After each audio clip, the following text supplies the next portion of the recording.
I think that what's a value to people who are thinking about doing ideas and or some entrepreneurship is to some extent recognizing your own personalities of whether you're actually built for war or not. Mhm. And to me, all of this is a war. I know my wife has said, it's sort of sad that you see that your life is a war every day.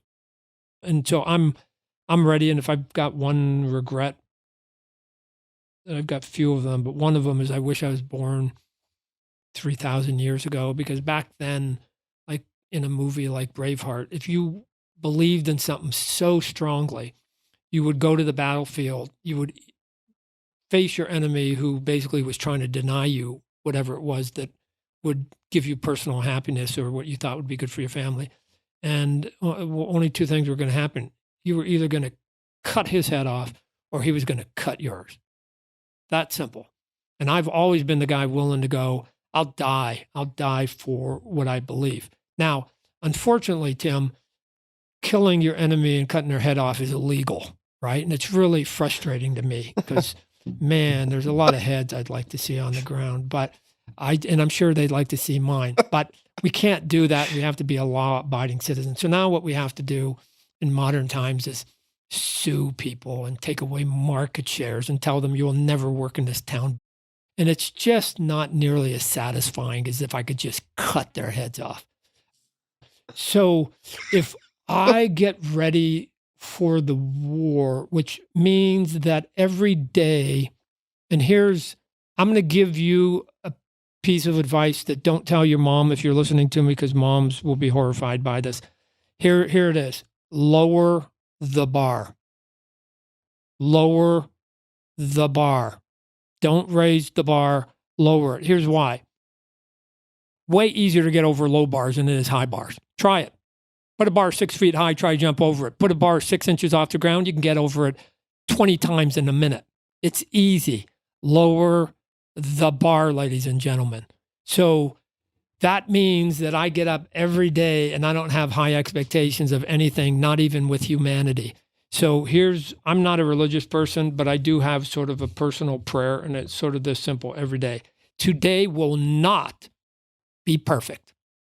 And you know how many days in a row, Tim, I've nailed that? Every single day of my life, I'm on like even a longer streak than Cal Ripken Jr. with that. What tortures people, and some of you are listening, are the people who have the bar higher than that. Did you see this email this guy sent me, that son of a bitch? Oh, you thought today was going to be perfect. Did you see that guy? That guy cut me off on the freeway, right? Oh, that guy cut me off here in line. I was waiting in line and they cut me off getting a ticket for the Black Panther movie, and now I can't get in or whatever. Oh, somebody said something about my haircut. Somebody said something about that. Like what? So you thought that the world was going to be perfect and that everybody was going to wake up and that they were going to make your life better. You know who woke up in the planet today with 8 billion people and said, I'm going to make Todd's life better today? There was only one human being, one, and that was me. No other human being, not even my wife, that was their mission today. That was me. So if you're expecting others to make you happy and make it accommodating for you, you're going to get crushed. So here's what I would say. Lower the bar.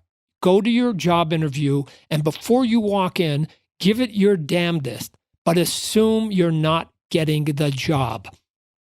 Give it your damnedest, but assume you're not getting it. So when they don't phone you back, and when you don't get the job, you're okay with it, because if anything, you actually take it as a pride that you actually called the shot.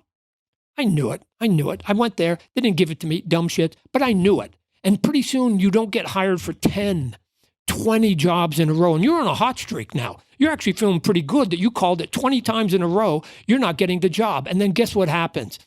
You go to the 21st interview and you give it your best and you walk away and they go, Todd, where are you going? I'm out of here because I know you're not going to hire me. And they go, no, we actually want to offer you a job. And here's why that's an awesome day. Because, well, it's sort of a kind of quasi-frustrating. First off, they break my streak of 20 no's in a row. So I'm a little frustrated that my streak went away because I'm like, oh, damn it. They broke my streak. But by breaking my streak, I got the job. I got the job. It's a good day. Here's what most people do, Tim. And my family members do the same thing, and I can't help them. It's personality.